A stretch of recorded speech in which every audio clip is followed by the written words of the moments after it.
Pete Marr here for B-Sides. I'm at Austin City Limits 2023, hanging out with one of the stellar performers, Jane Leo.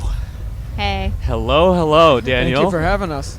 Hey, Jane, thank you for having us. thank you so much for your time. I caught your set earlier. Oh, you did? Oh, good. You just blew me away. How did it feel to be on a stage that is indigenous to where you're from? Man, it was really exciting. ACL is such a meaningful place, being local. So, anytime you get the opportunity, it's a real honor. Do you remember your first ACL? I do. I was I think a freshman in high school maybe, came with all my friends. It all felt so overwhelming in the best way. So it's really neat to be at this Who brought you here? What was the artist? Oh, man. There was an artist named Priscilla On that at the time I was really obsessed with, and getting to see her was a magical moment. But I think I saw Bob Dylan that year. I saw a lot of people. So yeah, Daniel, what about you? You've been Sure. Yeah, I'm not from here, so Austin City Limits was a brand new thing to me, and my first time coming was performing, and we played right before Dwight Yoakam, and I was starstruck because he was literally on stage left with us, and he was doing his moves. So that to me was the best way to get introduced to Austin City Limits. You and I have something in common, sir. I was just saying off camera that I'm from the Bay. That's right. And you spent some time out there. Yeah, I spent a good amount of time there. I love it. Yeah, and I'm sure you went to Outside Lands, the big festival over there, right? Definitely. I mean, it's a similar vibe, I mean, Austin and San Francisco have a kinship that it's hard to put a finger on it, but, it was an easy move from there to here, There's a lot written about the tech people, the techies moving from the Bay Area, Silicon Valley to Austin and so forth, and music-wise, you don't really think about that, but in a way, it kind of makes sense. That's true. What are the ethos that you brought with you from your national travels as well to Jane Leo? I mean, we live right outside of the city, and we are very much so hermits, and most of our inspiration comes from an international sound. It's not so Texas rooted. I mean, we both have past bands that we were the focal point, and Jane being from here, she had a lot of Austin sound, and me not being from here, I don't have any Austin sound. So when we merged, we just said, hey, we got to do something that sounds nothing like our past. We don't even know what's coming next. Let's just write and make it happen. And when we started touring and traveling outside of Austin, we realized we nailed that. We nailed the sound we were looking for, because everywhere we go, it's they have to ask us over and over again, where are you from? Austin? I can't believe it, which is the goal. We love living here, but we don't necessarily need to emulate the sound. We don't need to embrace the blues sound, but for us it is. Which is really exciting. Yeah. I'm sure it is also, how purposeful was that as well, because of the fact that Austin being the live music capital of the world, and it just is rooted in you. For sure. Yeah, I mean, I grew up I'm from here, born and raised, so I got to see so many incredible artists. There's just an incredible multi-talented instrumentalist on every street corner, so I'm really grateful that that's a part of the culture I grew up in. What was it that you saw in Daniel? And Daniel, what did you see in Jane that just sparked a connection between you two? Because you work so well together. Thank you. Yeah, I mean, I remember seeing his band Leopold and His Fiction, and just being blown away by all the detail in the songwriting, the detail in the performance. The band was so tight. Everything, it felt international, and it didn't feel local at all. And it was just kind of a next level of quality performance that I was blown away by, and had the opportunity to meet and then try to write a song together, and then everything just kind of went from there really quickly. So I saw in Jane that she had obviously unlimited amount of talent, but there was a side of her that was untouched still. It was still yet to be polished.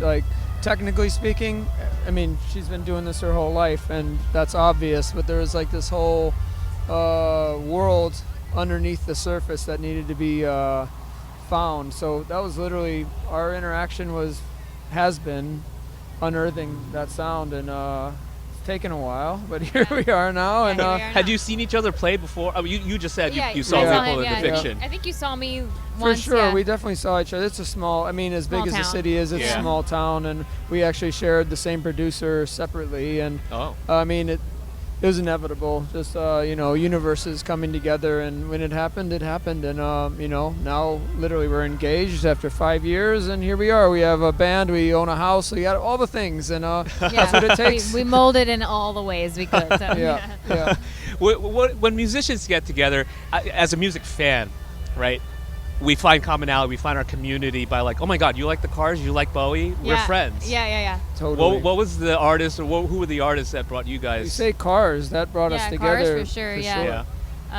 We had a lot of the same interests, but also meeting Daniel was like, he's like an encyclopedia of artists that I didn't know, and so I feel like I got to be inspired in my adulthood in a way that you are as like a teenager for the first time. Like just hearing these things, it's like I can't believe I didn't grow up listening to this, but I'm so glad I'm discovering this now, and I get to kind of reinvent myself with these artists that have been around for so long, but they're just new to me, So the Yeah Yeahs were a big part of that, and we're so excited to see them later today. So definitely meeting each other, we just kind of got to introduce one another to things that we didn't know before. So that's awesome. You made that reference because you embody this abrasive, loud, not in your face, but is also lyrically interesting as well. Yeah.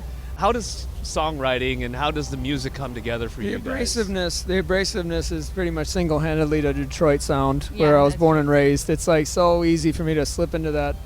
I don't know what to do here. Let's make it tough. Let's make it rough. And then lyrically, we never argue ever. We're 5 years in, we don't argue except over lyrics. Yeah, we just fight hard. Yeah. I mean, we both have things to say, and it's not that we argue against each other. We argue with each other to like, no, we got to go deeper. It's like, I can't any further. This is as far as I can go. It's like when you feel that way, there's 10% more to give. And it takes time, but that's what we save our energy for. Is that. That's rad. I mean, you always hear about duos, bands having conflict, but then there's a lot of great music and artistry that comes out of those conflicts. Yeah, I mean, I'm so glad that that's where our conflict gets to take place, because it really pushes us both beyond what we think is possible.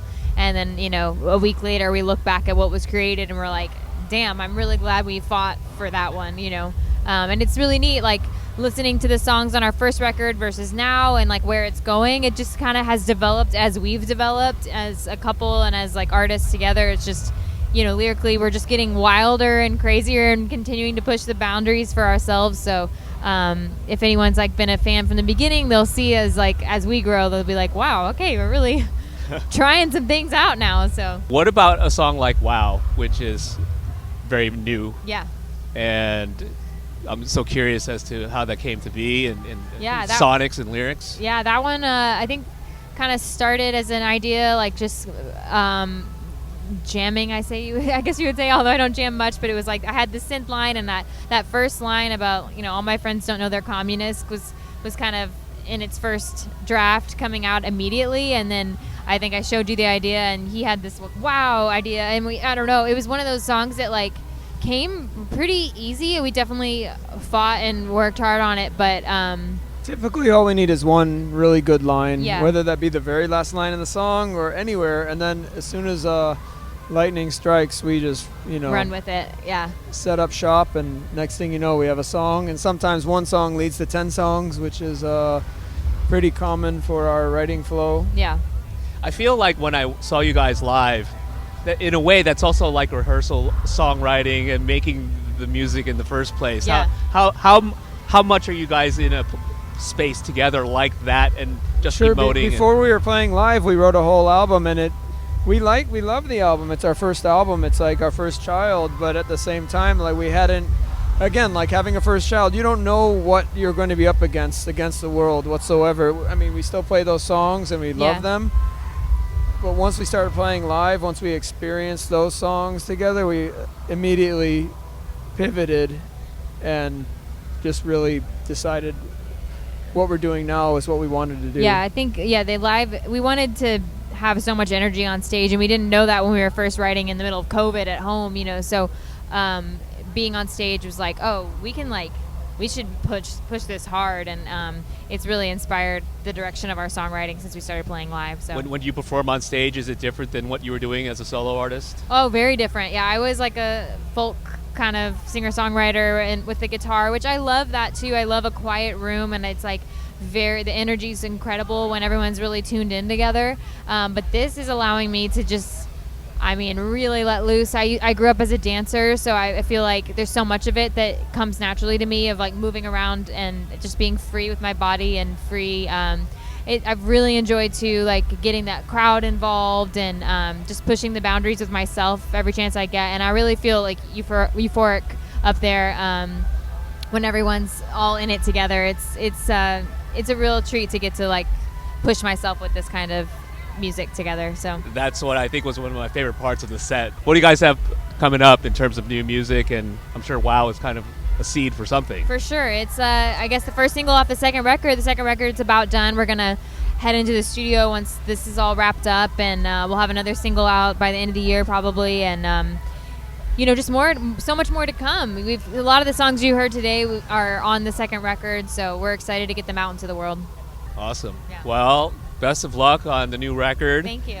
Great to meet you. Me too. Great meeting you. And Thanks we'll for see you having us. soon on the Yeah. West Coast. Awesome. Yes, Yeah, we'll sir. be there for It's sure. Jane Leo at ACL with Thank you. B-Sides.